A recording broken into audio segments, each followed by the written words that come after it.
Good morning, Mr. Paul White. How are you today, sir? Extremely tired, but we'll not go into that. Have a sip on your coffee, mate. You deserve it. You look like you need a coffee. Like everyone else watching the stream, drop a like, drop a comment, have a sip on your coffee. We have a few things to unpack today in today's Q&A session as usual. Paul, in regards, it's been a little bit of a meltdown. There's been some reports coming out in the media. Of course, we're coming to the final crescendo in the bidding process. And there was some... It spread like wildfire yesterday regarding Sir Jim Ratcliffe, or I call him Sir INEOS, that he is offering a way out for the Glazers to remain in power still, or a minority power. Paul, it has been reported that he will own the majority and leave Avram and Joel with 20%. What's your take on it, mate? What is going on there, Paul? What is going on? What? Tell me your thoughts and feelings around this. Well, I think first things us as fans need to take onto board. With this deal coming to the table, it utterly, completely eliminates any chance of a minority investment from one of the other companies, because Sir Jim is basically doing in this deal what the Glazers have wanted the Elliott Group and the Carlisle Group to buy out the other siblings and for them to have some form of control or some form of stay at United. But I've mentioned this in many spaces before. I talked about this exact almost down to the detailed deal about 2 to 3 weeks ago. But the only way I would have thought he would have pulled this out if he knew that Qatar were going in and they failed, so he would use it as a last-ditch chance to get United. Now it just seems as he doesn't care if Qatar are going to get it or not. He's just doing it.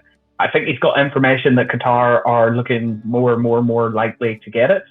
Yeah. So what he's done is he's not sent a deal in yet, and the deal is not, I want to buy out the 4 Glazers. What he's done is, this is my valuation of the club. My bid, for argument's sake, we could say is £5.1 billion, including debt. So what he's saying, if you don't want to take this whole amount, I'm happy enough for the 4 siblings to take their share of the money, Joel and Avram to take their share and to cut their percentage down. Now, people get this wrong. People are rounding figures up.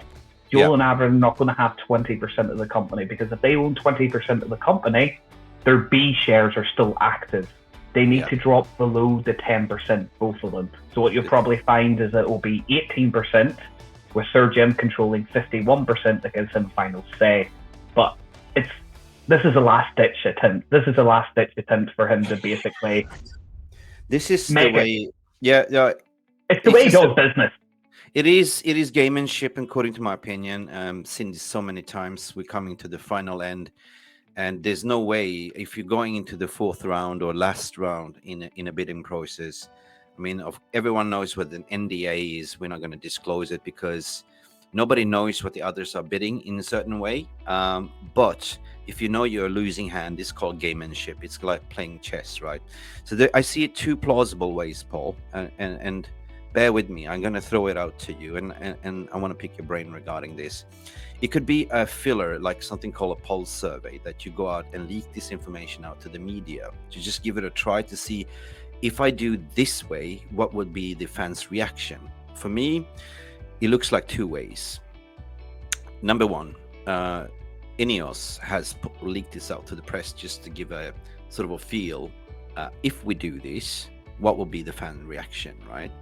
And obviously for me then, this is political suicide, because it's been backlashed, right? Majority of the fans don't want Glazers near the club, right? And why would you give them 20% power? One point B in this is, I responded to Kieran Maguire 2 weeks ago in a tweet when he actually presented this report regarding the B shares and stuff like that can be converted. And I said something very interesting, and I said, this is something what Joel and Avram are trying to do, similar to what Malcolm did prior to 2005 leverage takeover, because Malcolm invested approximately 20% as a minority into Manchester United, and by default became then the the opportunity to own 100% almost of Manchester United. So this is kind of a model that I saw, and I kind of alarmed that Joel and Avram are looking to do. By all means, to keep the claws still into the club, because in 10 to 15 years, this club might be valued up to 15, 20 million, and it's a good investment. Point number two in this gamemanship of chess, is this could be a smear campaign also launched by Tahani's PR team, who we know I think they used to be the PR team for the Premier League, and now they're working for Sir Jasim as well. Because it comes down to the eye of the beholder, the eye of the perception, how you want to proceed as an owner. It could also be filled out by the Qatari team also as a gamemanship to say, look, here we offer 100%. We already done our manifesto and commitment to the fan base and what we're going to do to this club. Well, Sir Jim Rattcliffe has only said, hey, I'm only going to buy 69% of the shares. I'm only going to do X, Y, Z. I'm not going to clear the debt. I'm going to actually borrow money to run the club. But this is on INEOS. And then at the end of the day, what Sir Jim Ratcliffe or INEOS are doing is political suicide or business suicide, because the way I see it, it's not enough. It's not enough money. And you got to look at the contingency of running this club as well. Paul, this is my take on it from the news that came out yesterday. Of course, I have further information after speaking to a lot of people, including yourself, including Mr. Brown and Kieran Maguire, and a lot of people, including people in the Middle East, QIA and investment authorities in the Middle East as well. So, Paul, what's your take on the theory that I kind of debunked and read between the lines and done my investigation around? Well, the first thing you have to do is you have to look at where the source of this brief came from. This brief came from, I've totally forgotten his name now. Mike Keegan, was it? Mike Keegan, yeah. Mike Keegan has had his finger on the pulse of this whole transfer thing from one side and one side only, and that has been the Sheikh Jasim side, the 9-2 Foundation side. Yeah. If this was a ploy by Sir Jim to try and gain a pulse reading of the fan base, you don't go to him. You would go to somebody that would write a more favourable article, and in that article there would be bit lines and catch lines that would, like, Sir Jim believes this is the only way to get United away from the Glazers. This is the only way he sees the club actually being sold. If he doesn't do this, there could be a minority investment on the table. There was none of that. The whole report was basically his deal is one of his offers on his multi-layer deal, because it is a multi-layer deal, is the Glazers stay at 20% and they stay in power and the other four are gone. That reads to me like, look, guys, this is what he's planning.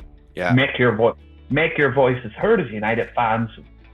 The Glazers shouldn't be involved in this club in any shape, form, or fashion, be it no power or any say. And I think this is a plant by a very good PR team that basically can read the room. Because if we can say one thing about Sheikh Jasim's team through his initial statement for pitting the bid into any bit of PR that's come out, he has his pulse on the United fans and what they want. And I don't see Sir Jim being stupid enough to pit this out before the Friday. No, I don't think so. But, just want to put as a disclaimer for the viewers out there, this is alternative.